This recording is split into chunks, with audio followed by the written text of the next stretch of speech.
Il est écrit dans Hébreux 4 au verset 13. Nulle créature n'est cachée devant lui. Mais tout est à nu et à découvert aux yeux de celui à qui nous devons rendre compte. La Bible déclare, tout est à nu aux yeux de celui à qui nous devons rendre compte. Je suis venu dire à quelqu'un ce soir, mandaté par le Seigneur, de libre vie jusqu'à Kinshasa. Toi et moi, nous allons rendre compte à Dieu. Ainsi que le Seigneur permet chaque année, chaque 12 juillet, nous célébrons l'avènement du Seigneur. Ça veut dire nous annonçons la venue de Dieu. La Bible déclare Jésus est parti, mais il reviendra. Et à cette période précisément, le Seigneur nous a mandaté d'avertir l'église, d'annoncer à l'église que le Seigneur revient et que nous devons célébrer sa venue comme nous célébrons la Pâque. C'est pourquoi il s'est choisi aujourd'hui. Et chaque année, il donne une parole. Et la parole que le Seigneur a donnée cette année, ceux qui ont reçu les prospectus, le thème c'est tu rendras compte à Dieu. Peut-être que cela te semble quelque chose de marginal. Mais je viens au-devant de toi comme un prophète d'annoncer que tu rendras compte à Dieu. Bien-aimé, peut-être que tu ne sais pas de quoi il s'agit. Mais laisse-moi te rappeler. La Bible déclare que Dieu est le créateur de toutes choses. Alléluia. Amen. Pourquoi est-ce que tu vas rendre compte à Dieu? Parce que quand on dit aux uns et aux autres, tu rendras compte à Dieu, les uns se demandent pourquoi. Est-ce que j'ai des comptes à rendre à Dieu? Demande à ton voisin. Regarde ton voisin et dis-lui, est-ce que j'ai des comptes à rendre à Dieu? Et moi je viens te dire ce soir, tu as des comptes à rendre à Dieu. Trois petits aspects que tu comprennes le thème du fait de rendre compte à Dieu. Mais quand on parle de rendre compte, ça veut dire qu'on t'a confié quelque chose qui ne t'appartient pas. Quand on parle de rendre compte, ça veut dire que ce qu'on t'a donné, tu devrais le gérer selon la personne qui te l'a donné. On ne gère pas une chose qui ne t'appartient pas comme tu veux. Et la troisième chose que tu dois comprendre,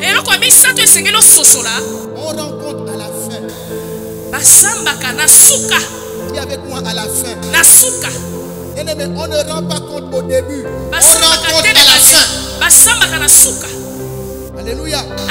C'est quand tout est fini pour ceux qui font le commerce. Après tu t'assois, tu fais les comptes pour savoir ce qui est sorti, ce qui est rentré. Alléluia. Amen. Le Seigneur m'envoie te dire. La Bible dit dans Colossiens 1,16. En lui ont été créées toutes choses dans les cieux et sur la terre. les visibles et les invisibles, les trônes et dominations, toutes ces choses ont été créées par lui et pour lui. Je suis venu te dire que Dieu t'a créé. Il t'a créé pour lui. Peut-être que tu ne le savais pas. Maintenant je te l'annonce. Et tu sais pourquoi tu devras rendre compte à Dieu. Que Dieu t'appellera. Il va te demander: qu'as-tu fait de la vie que je t'ai donnée? Aujourd'hui il y a beaucoup de personnes qui semblent en effet ignorer qu'un jour ils rencontreront le Seigneur. Et c'est là où ils vont réaliser que la vie qu'ils disaient, ma vie, mes maisons, mes voitures, mes enfants, bien aimés, rien ne t'appartient. Rien ne t'appartient. La Bible dit, il a créé toutes choses. C'est lui qui a créé. Et il a créé pour lui. Mais tu as cependant confisqué la vie de Dieu pour vivre comme tu veux. Tu fais ce que tu veux. Tu tiens ton corps comme tu veux. Mais laisse-moi te dire, alors que tu entends encore la voix du Seigneur, la Bible dit, cherchez l'Éternel tandis qu'il se trouve. C'est pendant que tu es encore en vie que le Seigneur t'interpelle pour te dire: prépare-toi à me rencontrer. Parce qu'il a dit dans Romains 14:12, chacun de nous rendra compte à Dieu pour lui-même. Tu ne rendras pas compte à Dieu pour ton pasteur. Tu ne rendras pas compte à Dieu pour ton mari. Tu ne rendras pas compte à Dieu pour tes enfants. Dieu t'appellera face à face. Et là tu vas expliquer à Dieu pourquoi est-ce que tu as vécu comme tu as vécu. Le Seigneur déclare: avertissez ceux qui vivent dans le désordre.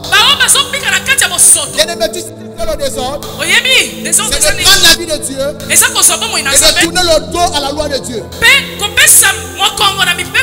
Tout fabricant,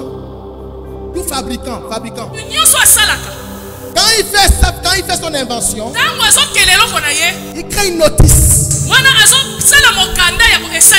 C'est la notice qui t'indique comment utiliser le bien qu'il a fabriqué. Quand Dieu a créé l'homme,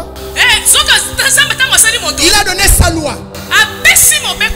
Mais cependant, les hommes disent: nous allons vivre notre vie comme ça nous plaît, sans tenir compte de la notice. Beaucoup essaient d'utiliser le bien du Créateur sans tenir compte de sa notice. Mais le Seigneur va te dire: un jour,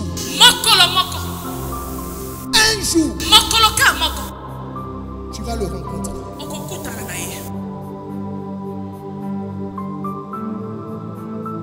Le corps que tu as, c'est l'œuvre de Dieu.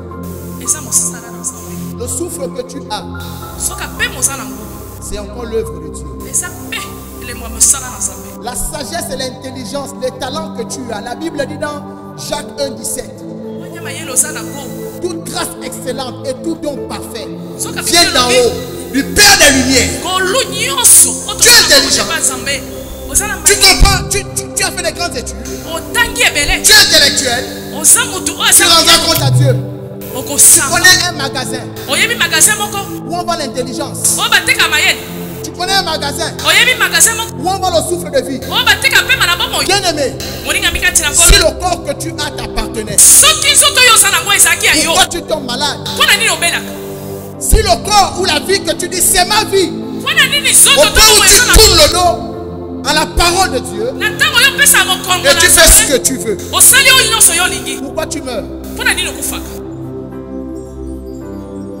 Pourquoi? La Bible Bible dit l'homme n'est pas maître de son souffle. Ecclésias 8:8.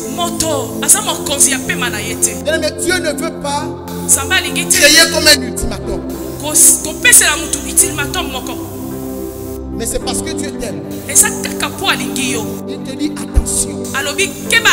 Un jour, tu vas me rencontrer.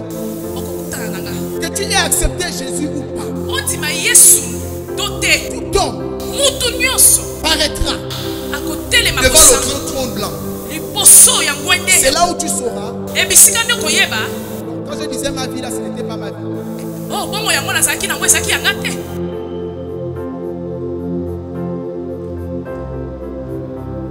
Alléluia. Je viens ce soir interpeller ton cœur. La Bible déclare, annoncer que le royaume est proche. Bien-aimé, ne te laisse pas distraire. Même si tu n'as pas eu la révélation, Dieu envoie les gens à ta place pour venir te dire, ressaisis-toi. Toutes les fois que nous avons tenu cette soirée, Dieu a toujours permis que pendant que la parole est lâchée, le Seigneur peut te montrer des individus. Il m'a dit, Barak, regarde telle personne. Si je t'ai envoyé, c'est pour elle. Je ne suis pas venu ici pour tout le monde. Je suis venu pour une personne. Je suis venu pour une personne. Beaucoup ont pris ce moment comme étant une soirée ordinaire. Et avec moi, ce n'est pas ordinaire. L'année passée, cet hôtel s'est tenu.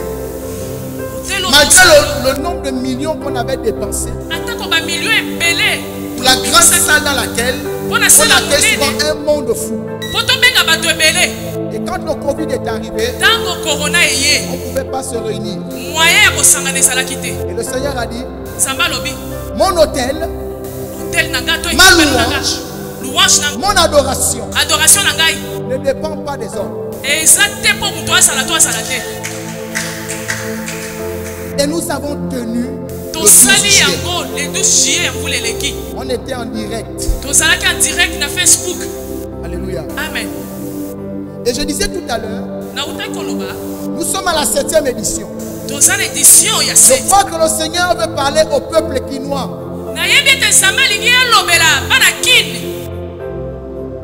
Et la sélection de ce soir, tu n'es pas là par hasard. Ouvre ton cœur et laisse-toi avertir. Alléluia. Amen. Et chaque fois que je visionne les vidéos,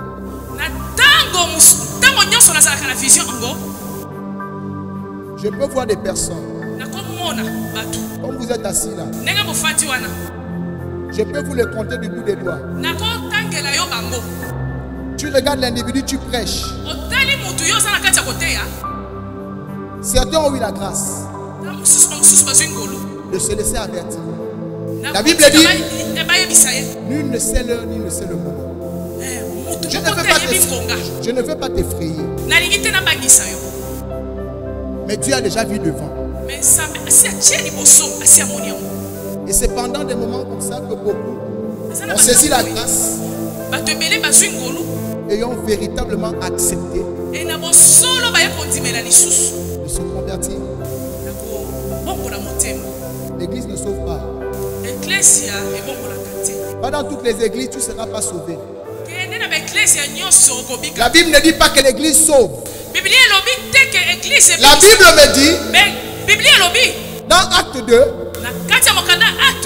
au verset 47, Dieu ajoutait à l'église ceux qui étaient sauvés. Dieu ajoutait à l'église ceux qui étaient sauvés. Ça veut dire quoi? Ça veut dire que te sauve. Et puis tu intègres l'église. C'est pourquoi tu peux dans l'église, mais tu n'es pas sauvé. Parce qu'il y a beaucoup de chrétiens qui disent, quand tu demandes est-ce que tu as donné ta vie à Jésus, il te dit, j'ai pris à tel.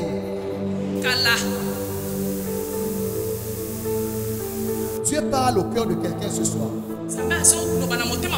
Nous avons lu la parole de Dieu. Hébreux 4:13. Nul n'est caché devant lui.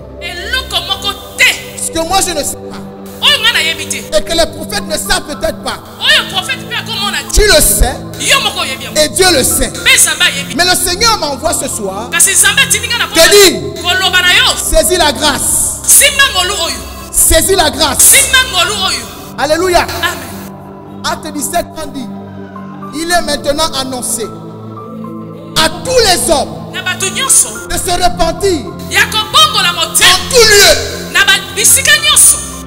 Car Dieu ne tient pas compte des temps d'ignorance. Dieu ne va pas dire, tu ne savais pas lire pour connaître la Bible. C'est pourquoi tu vas aller te tenir devant le Seigneur pour dire à Dieu,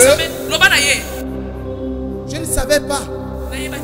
Chez les hommes on dit, nul n'est censé ignorer la loi. Tu as déjà vu quelqu'un commettre un crime, arriver devant les tribunaux, il dit au juge, je ne savais pas qu'en commettant de l'infraction, je pouvais aller en prison. Bien aimé, si le juge te pardonne parce que tu ne savais pas, c'est que Dieu aussi va te pardonner parce que tu ne savais pas. Alléluia. Mais Dieu dit, ne va pas tenir compte de tes temps d'ignorance, mais il va juger avec justice. Est-ce que la vie que tu as, est-ce qu'elle t'appartient? Est-ce que tu gères ta vie comme Dieu veut? Est-ce que le Créateur est satisfait? Est-ce que tu marches dans la voie du Seigneur? Tu fais ce que tu veux. Dans la parole, tu obéis ici. Quand ça t'arrange, ici tu dis, c'est trop difficile.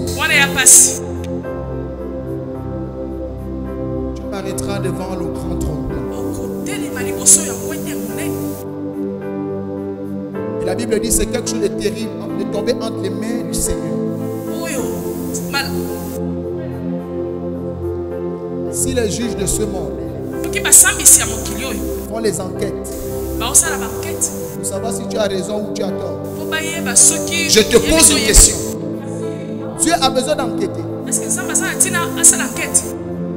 Est-ce que Dieu a besoin d'enquêter à ton sujet? Si Dieu t'appelle en jugement, est-ce qu'il a besoin d'envoyer un enquêteur?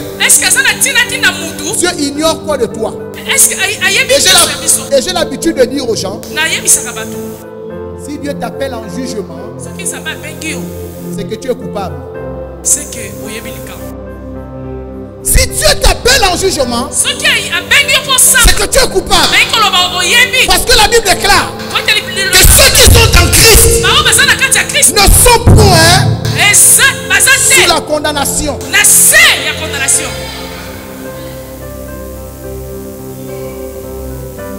Bien-aimé, quand tu es en Christ, Dieu ne peut pas t'appeler en jugement. Alléluia. Amen. Je parle ce soir aux chrétiens hypocrites. Je m'explique. Dieu dans la bouche, autre chose dans le cœur. Alléluia. Tu as le temps, bien aimé. Ne regarde pas, je te dis, ne regarde pas tes voisins.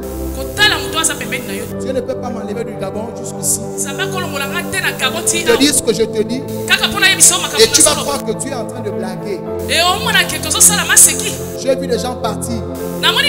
Et parmi ceux qui sont partis, je peux vous dire, une seule personne a saisi la grâce. Elle assiste aux 12 comme vous êtes là ce soir. Elle accepte le Seigneur. Elle était déjà chrétienne. Mais chrétienne comme vous connaissez. Elle sortait avec son pasteur tous les dimanches soirs. Mais quand elle est venue au 12 juillet, elle va se laisser avertir. Elle va se rapprocher de l'homme de Dieu. Et elle va confesser son péché. Et tout ce qu'elle faisait d'abominable. Dans l'église. Il y avec moi dans l'église. Alléluia. Tous les après-midi dimanche, elle est avec le pasteur. Alléluia. Elle a confessé tout son péché. J'ai fait un travail avec elle. Dieu a véritablement changé la vie de cette soeur. Elle a commencé à vivre la joie de Dieu. Celle qui était prostituée a accepté la croix de Christ. J'ai vu cette soeur évoluer au Seigneur. Et j'ai béni le nom du Seigneur. Quelques mois plus tard, elle est décédée.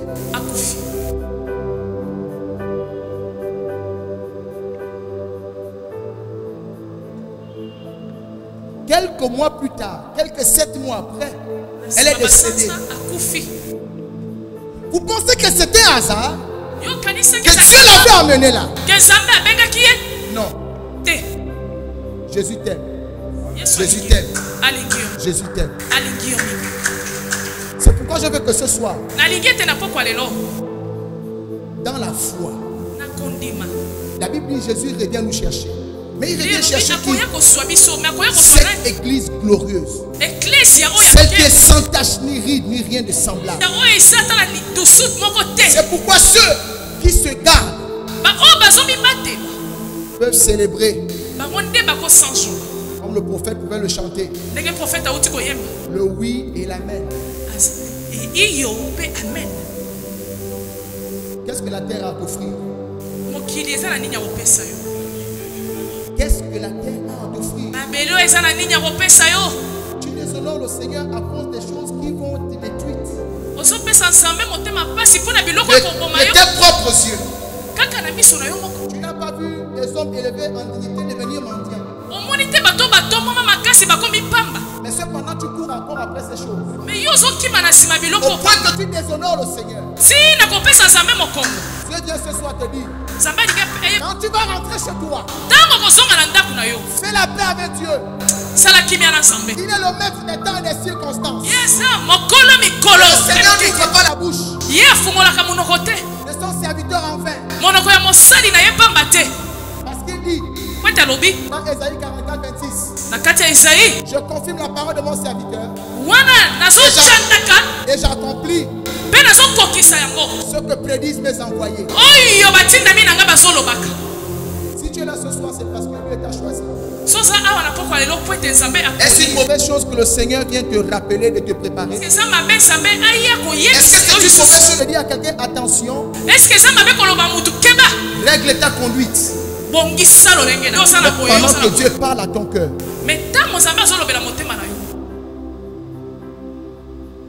Saisis la grâce.